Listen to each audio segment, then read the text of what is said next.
Hey guys, I'm Mari Ray, and welcome back to more of The Sims 3 For the Realm Challenge. We are doing another speed build this episode to bring about the new family into the realm. This is adding the second family into the realm, which is great. It's a huge milestone because that means we can start working on adding our new warden into the world. I'm super excited. This house though it's a decent looking house. It's a decent sized house. It was made for like a merchant, and I'll go over the family and stuff at the end of this video. So if you're interested in seeing more about the family that will be living here, then please check out the end of the video. Skip to the end if you don't want to see the speed build, but I'm going to do a brief overview of the family at the very end. I also am kind of curious to know how you guys feel about the speed builds. If you do watch them, do you prefer that I leave the speed builds longer with everything in it? Because like with this speed build, and I think a few of the previous ones, I've been sort of chopping out a lot of the stuff that I kind of find to be a little bit maybe tedious, like me picking decorations or stuff like that. It seems to be kind of long, so I've been kind of jumping around and cutting those parts out. I don't know if you guys like that better, or would you prefer it better if I left them in longer? Because the speed builds themselves are very long in general. Like, it takes a while to do this. It's just that I don't know which side you guys like best. Do you like them a little bit shorter with me kind of cutting a lot of it out, or would you prefer to see more of the decoration? Let me know how you guys like it best, and I can do it either way you guys want. I have to sit down to build these lots anyway, so regardless of how I edit the speed build afterwards, all the time I put into it is going to be the time I put into it. So let me know how you guys like the speed builds to happen, and I hope you enjoy.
So there you have it. I think that this is a nice little house for the family that we have plans to move in here. I took a little bit of time. I try to put as much detail into these as I possibly can without going overboard because, you know, they are houses that I will not see that often, but I want them to look nice, I want them to look decent, and I want them to fit into our world. I want my Sims that move here to be happy. And speaking of the Sims that move here, I think it is about time that we give an introduction to our new family that's going to be coming to Ulokia. So the new family that we are moving in is the Willett family. They are a family of merchants. They are basically a family that have come from a big city, from a town somewhere, and they heard about Ulokia and now that it's open for trade, and they saw an opportunity there. So what they saw is that they can get their feet in the door early before trade and stuff really kicks off in Ulokia, and they were gung-ho and jumping for it. So the parents that we have here are Danielle and Pierce Willett. So Pierce is adventurous, he's excitable, he's a mooch, he's frugal, and he's a born salesman. This dude was born to sell things, okay?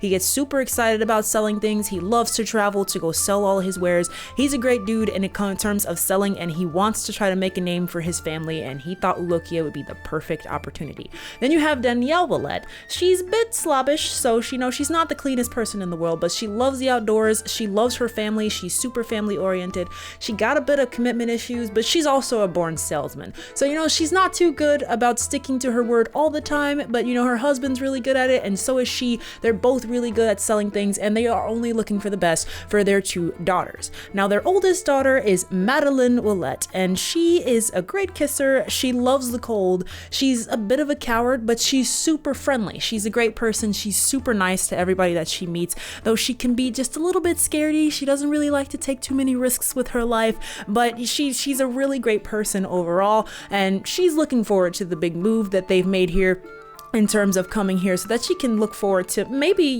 potentially having better prospects than what she would have had if they stayed back where they were before. And their youngest daughter is young Yvette Willet, and she's clumsy, good, and artistic. So she's just, a little bit of a goofball. She kind of trips over herself a lot, but she's still really young and she's got some time to grow, and she's looking forward to their big move too. I'm looking forward to introducing them into the challenge as well. I am not going to do the whole big thing that we did like with the Estradas every time we introduce a new family. I can't really do that every single time because we're going to be introducing a lot of new families, but I will try to give every family that I introduce a backstory because I think that's the only thing that makes sense. So these guys have gotten their house built here in Ulokia after getting approval from Mal to get their plot of land, and they are ready to move in, and we'll be seeing them next episode. So thank you guys so much for watching. If you like this video, then please give it a like, or don't. That is up to you. But I do hope that you'll come back and join me for more of the Sims 3 For the Realm challenge here on the channel. Thanks, guys. Bye-bye.